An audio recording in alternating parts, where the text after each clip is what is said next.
Welcome back to the Wild Kitchen. I'm Tiffany Bader.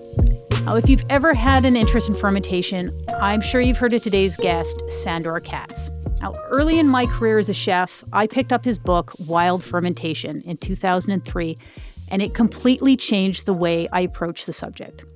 It demystified the fermentation of food and removed my fear. Now, armed with the information in Wild Fermentation, I made my first batch of sauerkraut and have been an avid fermenter ever since. So welcome, Sandor. Thank you very much for joining me here today. Okay, well, it's my pleasure to be here, and that makes me feel so good that my book was useful to you and influenced you. Yeah, it was a massive change in perspective on fermentation and food, and took this very science-based sort of perspective on all these things going on in the food, and really brought it down to a just easy level for people to understand. And it was really, really helpful for me.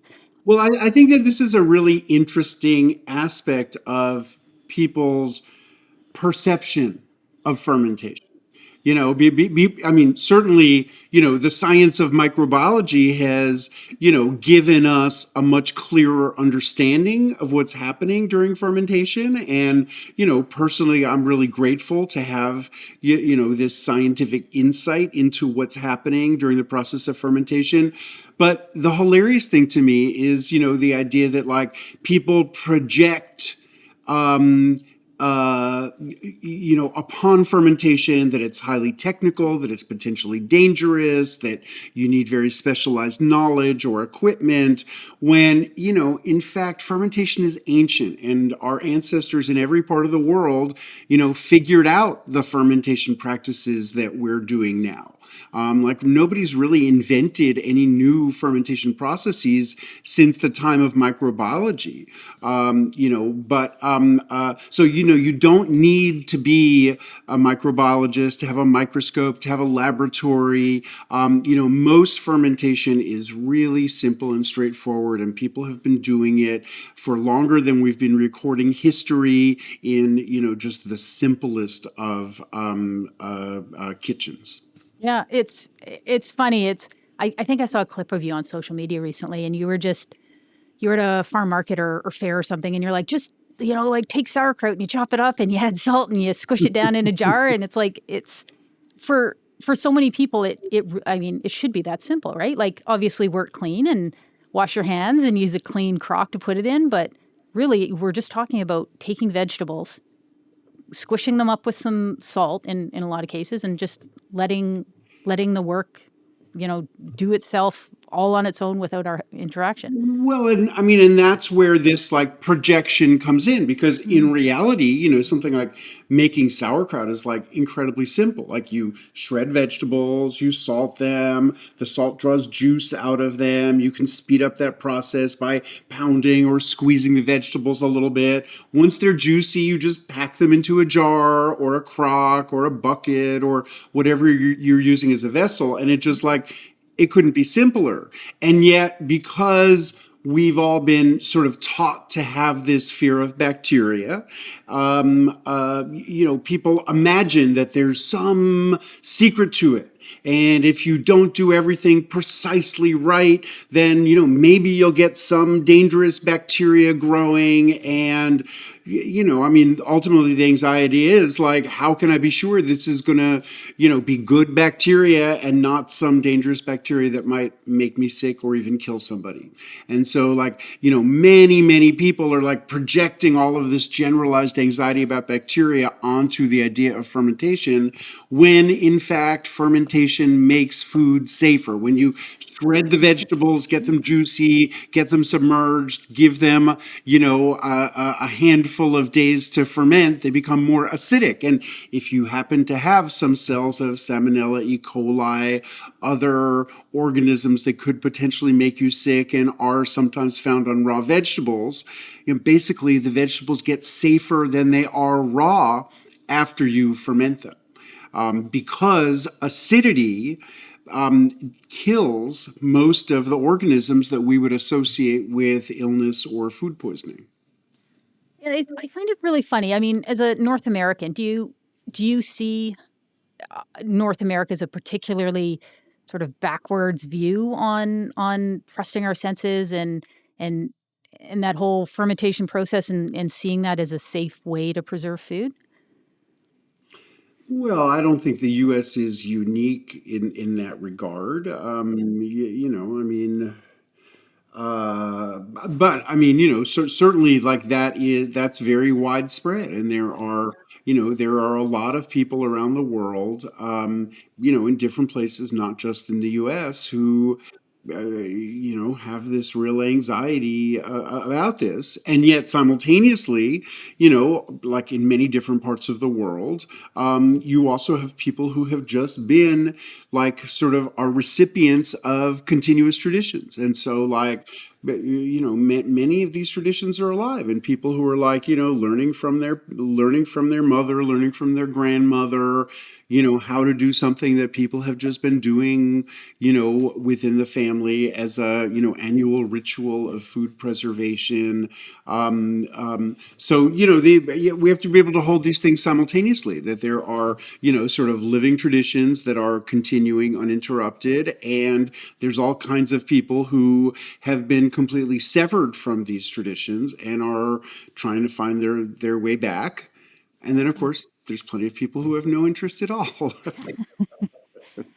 I find it funny the people that, like you said, there's that severing of traditions and actually doing it themselves. They'll drink the beer and drink the wine and don't, but they have a jug of milk in the fridge, and if they don't know to smell it or they don't trust their senses anymore, right? I see people quite a bit on forums talking about fermentation and, oh, I made this sauerkraut, it's got this mold on top, or this mold, is this good or is this bad? It's really, I find it interesting, people having to relearn what's good, what's bad, trusting their senses, knowing when something's off. You eat it and Yeah, it tastes terrible. It's yeah. it's off, right? Yeah, sure. I mean, particularly in regards to, how long can you keep food, that you purchase? Like, all food that you buy has some sort of best by date stamped on it. Mm, But, a lot of people just don't realize how arbitrary that is. yeah. And, if the container of yogurt has been sitting in your fridge and you get to that date, you really don't have to throw it away just because you got to that date. If there's nothing bad that you can see going on, or that you could smell going on, don't worry about it. But the issue with yogurt is it'll slowly get more acidic in your refrigerator. It will get safer as a result of getting developing this stronger flavor that can happen over time. So yeah, I mean, I think that, I mean, part of it is learning, when it comes to like surface growth. I mean, that's if you have no experience with it, that can be scary. I don't know how much sauerkraut has been thrown away because of like a little, film of kahm yeast developing on the surface, and it's really harmless. I mean, I had a hilarious experience in China where we were visiting this vast restaurant with like 500 seats in it, and the chef realized we were interested in pickles, and he like put on a jacket, took us around the corner, and we visited this little pickle shack, and he wanted to show us his fermenting long beans, but none of his big 100-liter crocks were labeled. So he opened up all these crocks trying to find the long beans, and all of them had this like web of kahm yeast on the surface, and we're videotaping, and he's just mixing it in. It just would never occur to him that anyone would find that disturbing. Whereas, I mean, chefs in the U.S., if you tried to like, videotape them with their ferments, they would be horrified for anyone to see them removing kahm yeast or anything like that. But, these sort of superficial aerobic life forms that tend to develop on the surface of the ferments are really, really harmless. And, I encourage people to not panic about them, not throw away their crock, their whole crock of kraut. Just try to skim off as much as you can from the surface. And when some of it dissipates, try not to panic and worry about it. It's totally harmless. Yeah. I think I might have mortified my friends the other day. I told them that I was eating yogurt that had a May expiry date on it, and it's now October, and they They just shook their heads at me. I was like, but it didn't smell bad. It was totally fine. It tasted fine. There's nothing wrong with it. Well, my personal best dumpster diving experience was at a Trader Joe's, and they must have just gone through the whole cheese department and just gotten rid of everything that was expiring that day. And it was just the most beautiful haul of delicious cheese. And, every single piece of it was still delicious and edible. Well, I think we trust a little too much in companies that are designed to make money instead of providing us with food that's healthy and safe. And I think it's what you're doing to allow people to believe in their own senses and trust those senses is fantastic. Now, are there things that are sort of hard and fast rules for this is bad for people starting out getting into it? Like if I made sauerkraut and there was like a red mold and everything was mushy, are there things there that you're like, yeah. So usually what's growing on the top of people's sauerkraut isn't mold at all. It's a kind of a yeast called kahm yeast. So, the whole your whole objective when you're fermenting vegetables is to get the vegetables submerged. And what submerging the vegetables does is it protects them from a constant flow of air and oxygen. But unless you have some, very specially designed kind of vessel, there's always going to be some air circulation at the surface. And so, underneath the surface, the lactic acid bacteria are definitely always becoming dominant and producing lactic acid. But on the top, where it comes into contact with oxygen, other things can grow. Typically, the first thing that will grow is what's called a kahm yeast, and it can appear anything from like a little sort of like opaque layer that develops. Sometimes it looks a little webby. Sometimes it can get really dense and almost look like a desert, just like sort of waves of dunes or something that's got a beigeish color. But that is totally harmless. Just remove that. Try not to worry about it at all. Now, occasionally people get white molds. Also, I would consider this in that context to be harmless, so I would remove the white mold. If you're fermenting beets, your white mold is going to have a little bit of a pink pigment.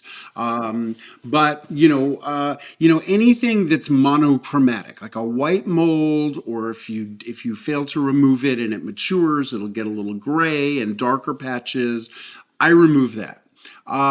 If you get bright colored molds, that's a whole different thing. I mean, there do exist molds in this world that can create terribly toxic byproducts. And so you can't be casual about molds in general. So no, I mean, the scenario you laid out, a bright colored mold, throw it away. But let me tell you that in 35 years of doing this, I've never experienced that. I think, that would only come after a long period of neglect. I mean, there are always other things that would develop first, and whatever you see develop, try to remove it. I mean, it's never beneficial to the process, even if it's harmless. And if you let those molds that sometimes develop really develop, what they consume is lactic acid. So they are de-acidifying your fermentation, and the acidity is exactly what's keeping it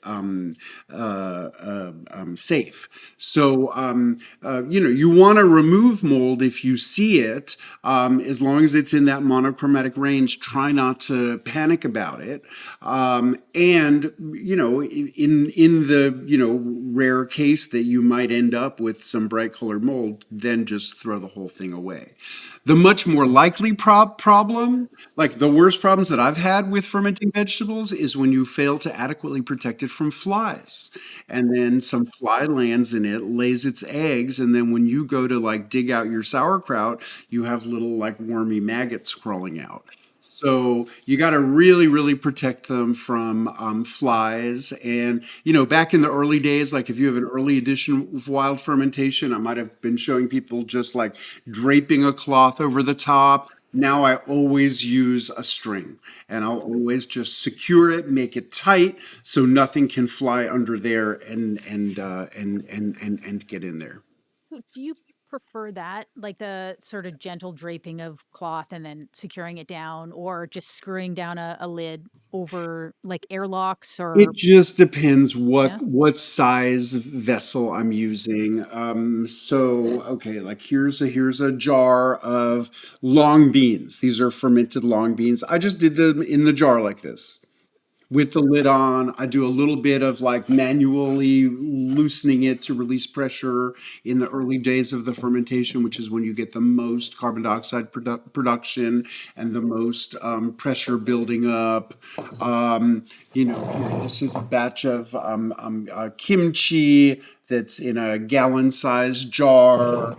And then this is sauerkraut that I just made yesterday. And then this is in a beautiful ceramic crock. Actually, a woman who I met in Alaska many years ago gave me this. It's got salmon on it. But see, this one has an exterior lid that just fits on the top. And then it also has a sort of like an interior weight. And then the interior part that sits directly on the vegetables and keeps them submerged, that would generically be called a follower. So something that's actually on the kraut, pressing it down. And in this case, it has a hole, which makes it much easier to grasp it and pull it out. Um, uh, I don't always do. I also have like a bunch of like the big American style simple cylindrical crocks that I have like 3 gallon, 5 gallon, 10 gallon sizes. So when I use those, I just put like the biggest plate that I can find that fits inside. That functions as the follower. Depending on how juicy the thing is, I might put a heavier weight on to keep everything pressed down, either a rock or a jug of water or something like that. And then I'll drape the whole thing with a finely woven cloth of some sort and tie it around. Yeah.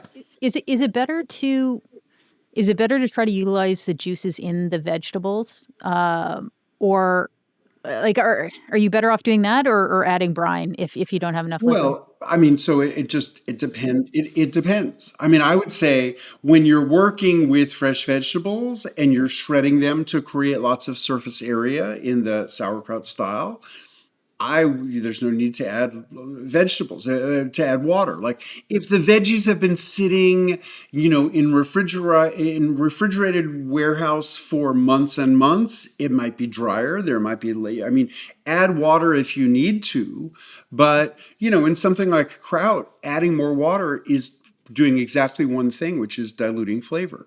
Yeah. And if you can get the vegetables submerged under their own juices, which you always can with fresh vegetables, the only issue would be the older the vegetables are, the longer they've been refrigerated, the lower their water content will become over time.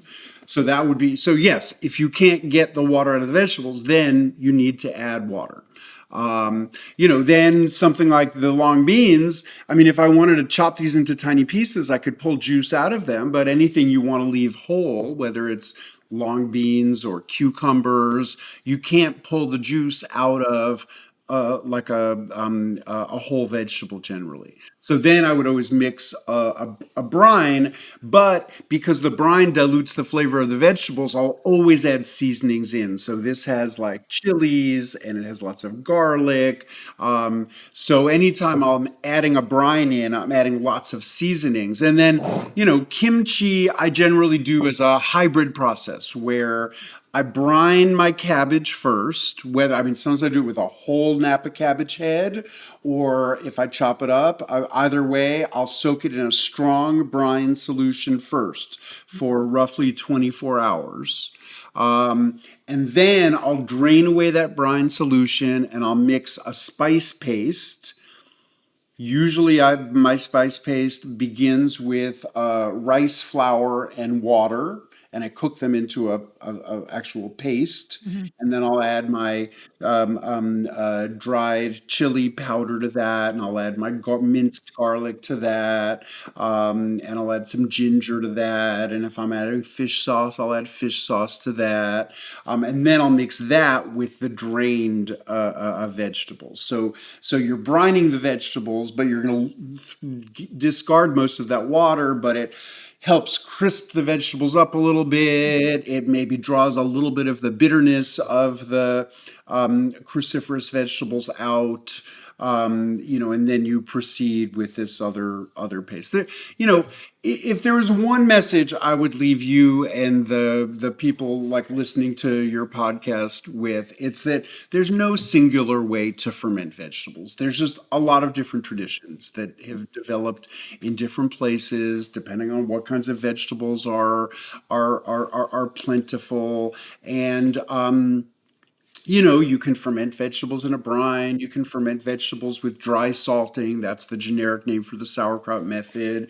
You can make various kinds of pastes. You can do other kinds of fermentation mediums.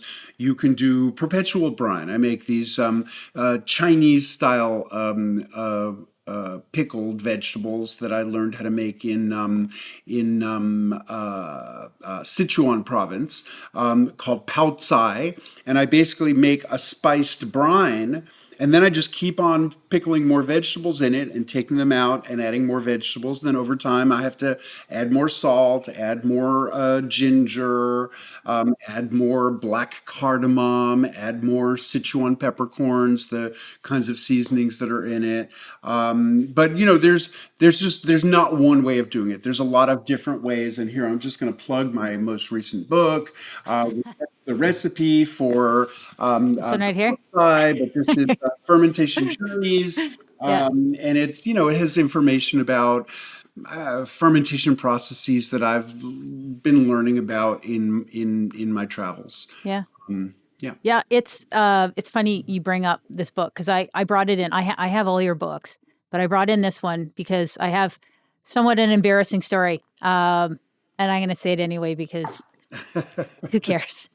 I ordered this book. It was like a pre-order, and you can get it autographed. So in the part where it says, "What do you want for your or for the note?" I wrote, "This is my suggestion for you. To my greatest inspiration, thank you for being the lactobacillus brevis in my sauerkraut." And I said, "Ha, just joking." But what you wrote, that's not what you wrote. You wrote, "For Tiffany, wishing you tasty fermentation journeys." But this is like, this is an awesome book. I love it. I love the fact that it's just like, it kind of blew my mind, all these different ways of fermenting things it's just, it's amazing. And it's a lot of it is very complex, but a lot of it's really, really simple and easy and accessible for people. And it's, how long did it take you to travel around? Like, was this a lifetime of? It's not like I decided like I'm going to write this book and then I'm going to go travel. I mean, it's like, I mean, my life has been incredible, and like the receptiveness to fermentation, the interest in fermentation, the places I get invited to come and teach about fermentation, and I've just been very lucky that so many of the places that I've visited to teach, the people who've brought me there have wanted to like show me distinctive fermentations of the places, and so they've like taught me. They've brought me places where I've learned a lot about the varieties of fermentations in the world. So I mean, really like my first international invitation to teach was I think in 2004, and then it was sort of a slow building from there. But now I've probably taught workshops in like 25 countries or something.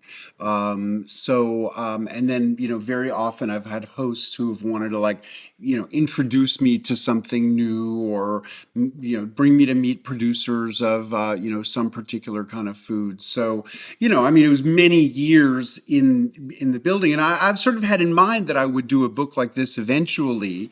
And then, basically COVID happened and all of my plans got canceled. And so I spent, that first COVID year writing this book.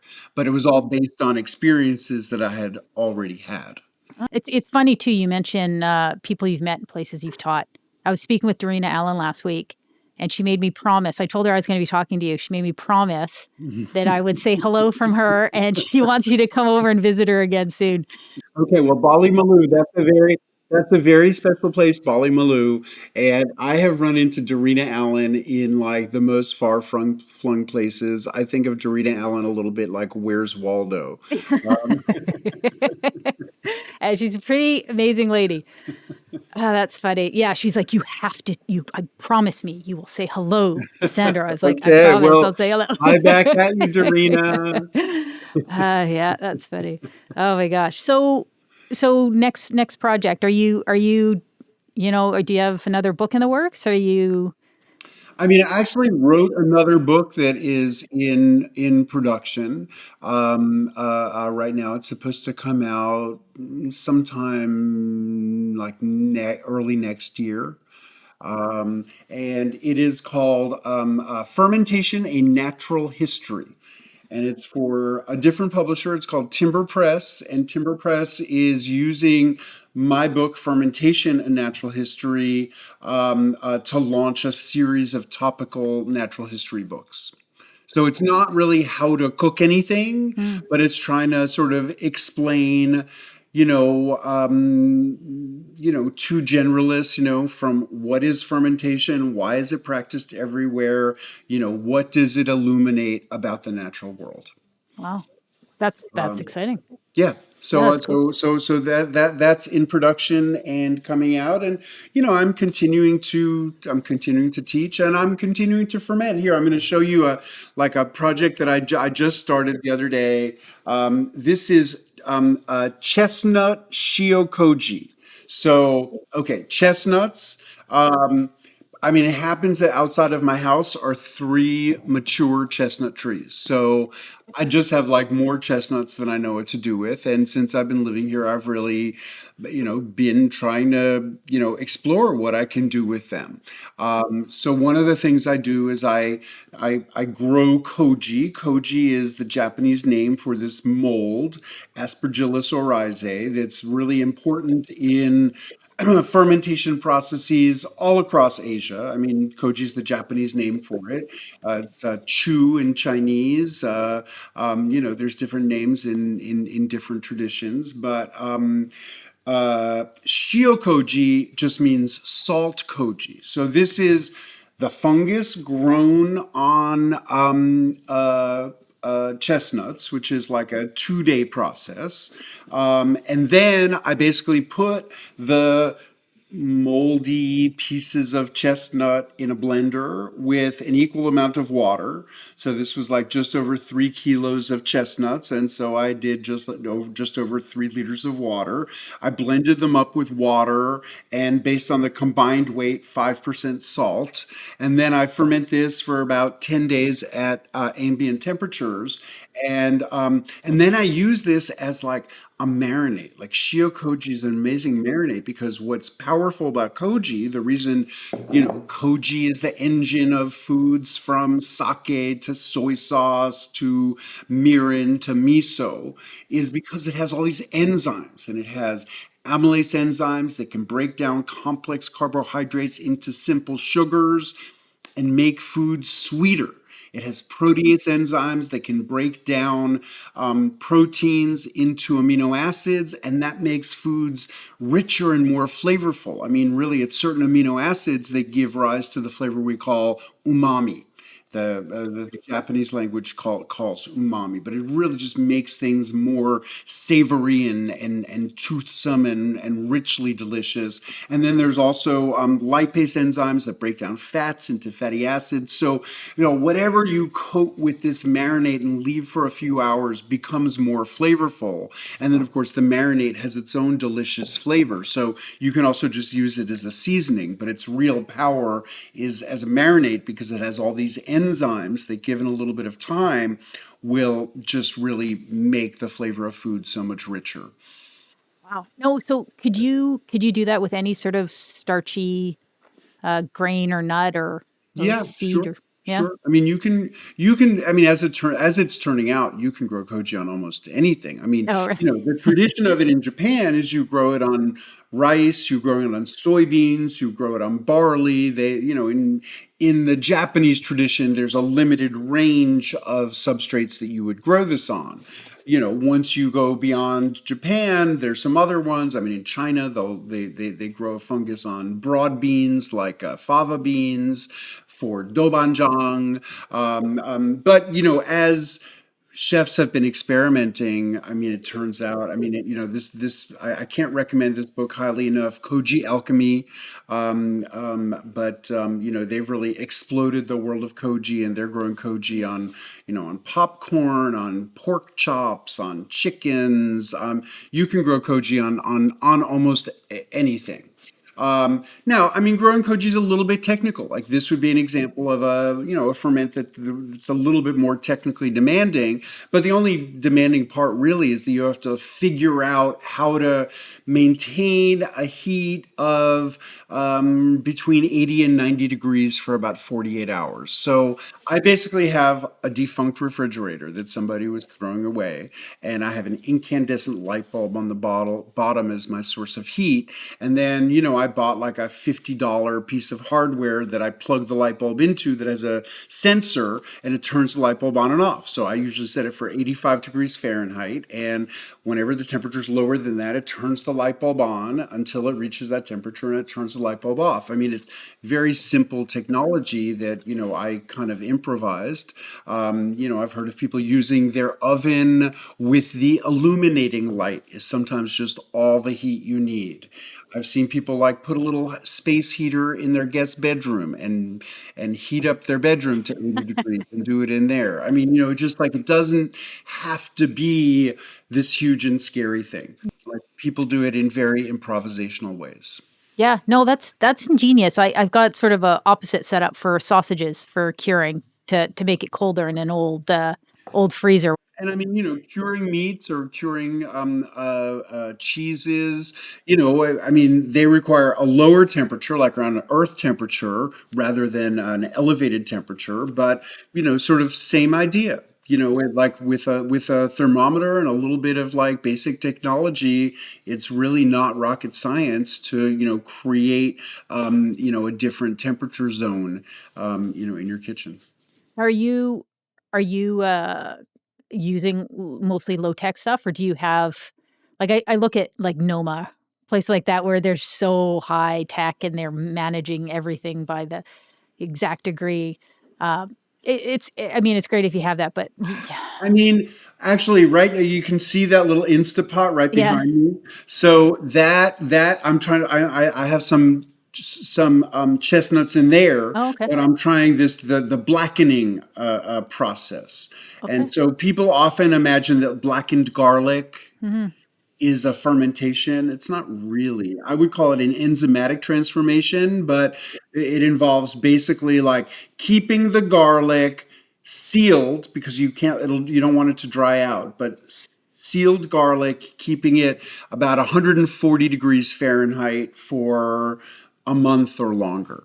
And so I'm trying to do exactly the same thing, but with chestnuts.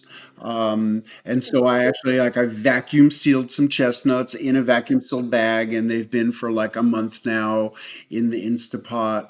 The problem is my Instapot doesn't want to stay at 140. The highest keep warm setting goes to like 150, and then the medium one's about 125. So like if I'm around in the kitchen, I'll press the high one, let it get right above 140, and then put it back on the medium one and let it cool off a little bit. You know what works? What I use for black garlic is there's a bread proofer. It's like the Mm, Broad and Taylor. I yeah, find yeah, that's super consistent yeah. for me anyway. Yeah, Yeah. but Well, another issue that I have is I live off the grid, so I have like pretty limited electricity. Although we upgraded our system, and like a year ago, I could never have thought of like leaving on an Instapot for a month, but now I can. technology. So I mean, yeah, so the first years that I was experimenting with fermentation, like I had so much pride about it. I refused to use a thermometer. I was like, I was really like, the people of Turkey never had thermometers when they were figuring this out. Why should I use a thermometer now? But since I like spent the $10 and bought a nice instant thermometer, my yogurt is much more consistently thick because I get the temperature manipulation much more accurately. So I certainly use some tech. I'm not anti-technology, but I mean I really for me it's very, very important to, I don't know, just keep reminding myself and reminding other people that like none of this requires high technology. Which isn't to say that you can't use high tech. So for instance, like vacuum sealing, like this is the first fermentation project I've ever vacuum sealed. And we did just agree it's not exactly a fermentation process. And I know, like, there are books that are telling people, vacuum seal your vegetables when you ferment them. I mean, personally, I think it's more appropriate to do that in a jar because, first of all, how are you going to know when it's ready if you're not tasting it? And if every time you taste it, you have to like destroy a single use plastic bag and then seal it again, that starts to get kind of wasteful. Now, I can see that there is this one clear advantage of vacuum sealing the vegetables, which is you'll never have to deal with the stuff we were talking about earlier. Like you'll never have any kind of kahm yeast or funky surface growth. So, I acknowledge that there could be benefits to it, but I think there's also a cost to it. And, I just think life is full of trade-offs, and we place different values on different things. And for me it's just not a big deal if I get a little calm yeast to remove it. For some people that's a very big deal, and for them maybe vacuum sealing is a better way to approach this. Yeah. Yeah. Well, are there any projects you're working on now that are totally outside the wheelhouse that are kind of pushing things? I'm here, I'm like looking Or just is around. is it just constant? It's just No, I constant mean, jars of things. I'm trying to think if there's any like just completely new and experimental. Well, I mean, I made a miso that I haven't dug out yet, like last year at this time, where I made chestnut koji and added it to cooked chestnuts. So I made 100% chestnut miso, just chestnuts and salt. So I'm looking forward to trying that. Um, well, one thing that I actually don't have going right now, but I was just thinking about it this morning, and I was like, I gotta soak some lentils and rice, but like dosas, like, okay. So if koji represents like the technically demanding style of fermenting grains. Like spontaneous pancakes represent the opposite, just like low tech. And like I very frequently have them going. So it's either dosa, which are lentils and rice, and I generally soak them separately, just in water for overnight or 24 hours. And then I put them in the blender with a little bit of their soaking water and blend it into a smooth batter. And then I let that ferment and rise for about 24 hours. And then I'll make dosas out of them, and you can store it in the refrigerator. So like I'll make dosas like over a 2 week period. I love dosas for breakfast. I love to like make the crepe, flip it over, crack an egg on top of it, put a like lifted lid on the crepe pan, and let the egg cook while the second side of the crepe is cooking, and that's a beautiful breakfast for me. And then I'll put some sort of, pesto or chutney or, saucy thing on it as well.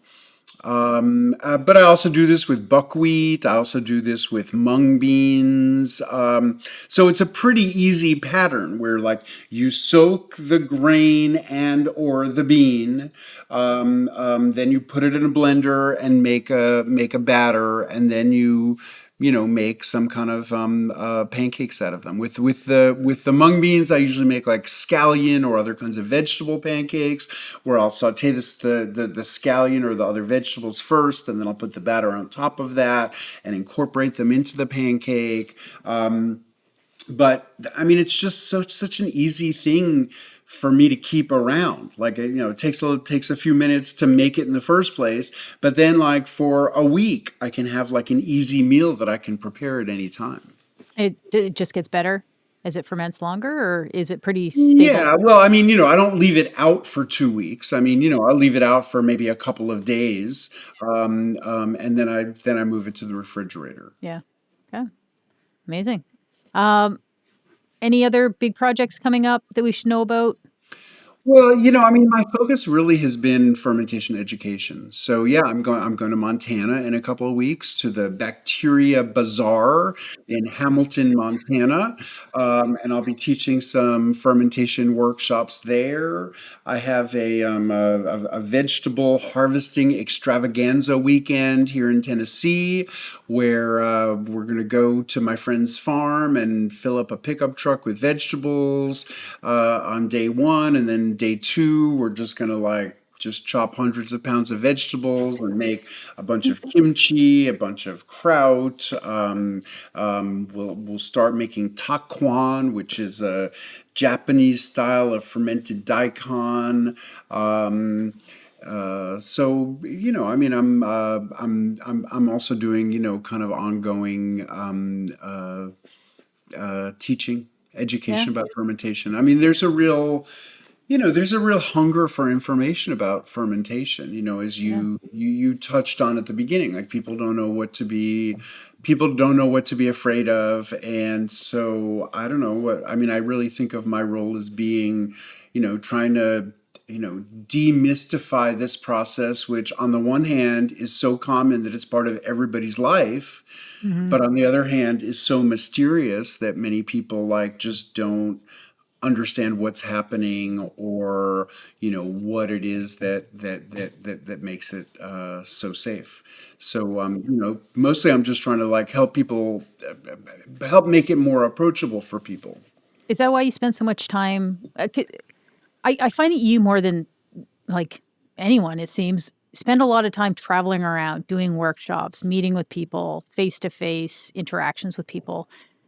Is that because you see it as a necessary step to go from like reading a book to like making people feel comfortable to trust their senses to see that? Or because most people don't do that. They write the book and they put it out and they're like, "Hey, everybody, have fun." You're like you're out all the time doing stuff with people. Well, I mean, I wouldn't say that was by like some grand design. I mean, No. when Wild Fermentation first came out, which was in the summer of 2003, Mm. just because I had a background of like planning special events, and I just had the skills to organize myself, like an extensive book tour. And also like I was living in a commune at the time. I had a very low overhead lifestyle, and so I mean I organized basically 5 solid months of a cross country book tour. And I mean, I'll say my book tour never quite ended, and No, by the yeah, time I I think got it back from has. my from that book tour that I'd organized, I was getting invitations to come to conferences and events and universities, and that's just never really stopped. I keep getting interesting invitations to teach in places that I'm interested in going to. I love traveling and seeing different places. So I've just rolled with it. But I mean, it's really because there is so much interest in this. I mean, 2 weeks ago I was teaching in Mexico City.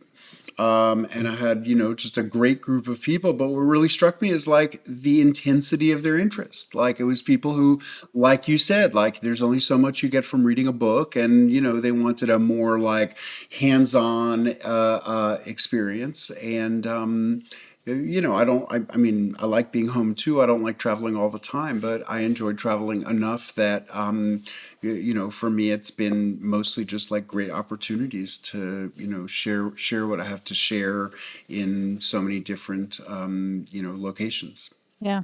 Travel enough so you can still tend your garden. Yes, Yes. that no, that's the key for me. I mean, I do have a garden. Last night we harvested these like daikons that were like, 2 feet tall. So the fall gathering is definitely happening. Is there anything else that you wanted to chat about? One thing I'll say, like in a lot of the U.S. right now, it's apple season and pear Yeah. season, and the fresh juice of either of those just ferments so beautifully, so spontaneously. Um, I've got my apple press here. A neighbor of mine came over with like hundreds of pounds of pears a week ago, and a crew, and we spent the day pressing the pears. And then I did a second pressing of the pumice that was left, and ended up with all this juice that's already getting vinegary. So I mean, now I'm gonna have pear vinegar for years now. Wow. Wow. So are you making cider from the first press, or is it all for? Well, my friend is. My friend took all of that. We enjoyed some fresh, and then she took all of that to ferment into perry, which is like hard cider of pears. Yeah. But then I just asked her to leave the pumice, and I tried pressing it. I got like 5 gallons pressed out of it, but it was already vinegary. Holy cow.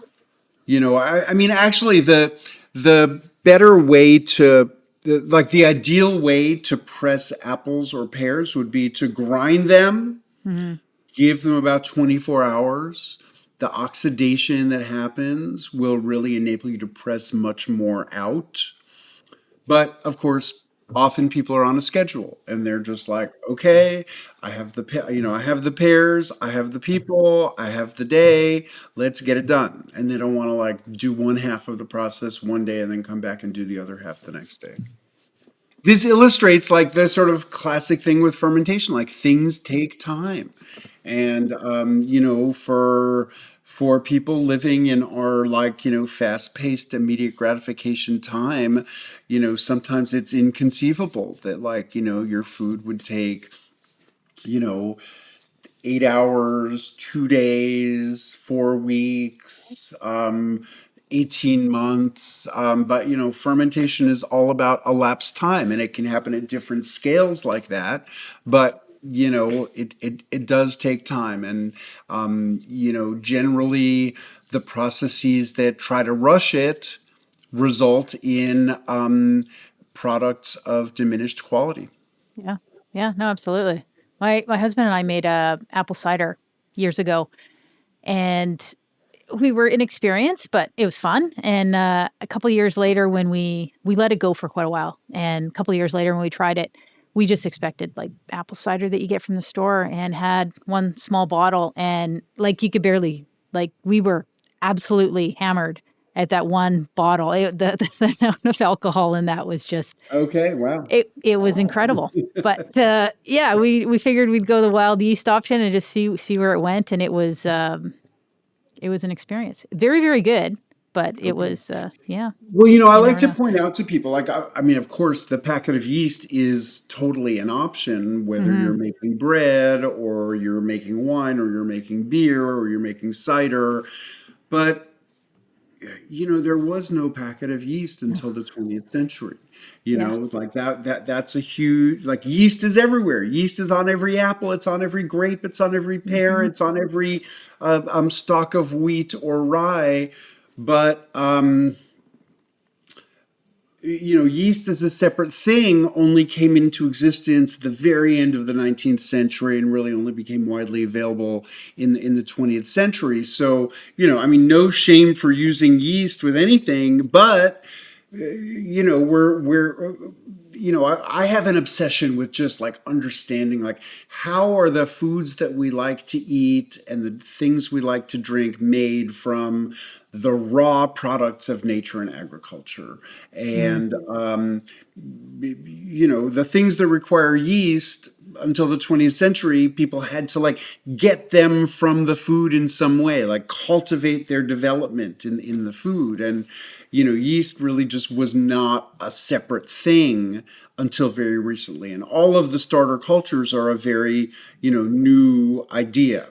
And previously, people would rely on wild fermentation, meaning the organisms that are on the food itself, or sometimes backslopping when you take a little bit of the old batch and introduce it into the new batch. So, for instance, how a sourdough starter is perpetuated, how yogurt is perpetuated, or scobies, symbiotic communities of bacteria and yeast, like the mother of kombucha, the rubbery pancake that sits on top of the sweet tea. But the pure culture starters are a brand new thing. And of course, because some people imagine you need that for everything, I mean, there's people out there on the internet who are selling little packets of white powder to make sauerkraut. Like, you don't need a little packet of white powder to make sauerkraut, because everything you need is not only on cabbages, but on all plants growing out of soil on planet Earth. There are lactic acid bacteria. So what you need is always there. It's just like understanding, how do you create the conditions for it to flourish and fully develop? Yeah.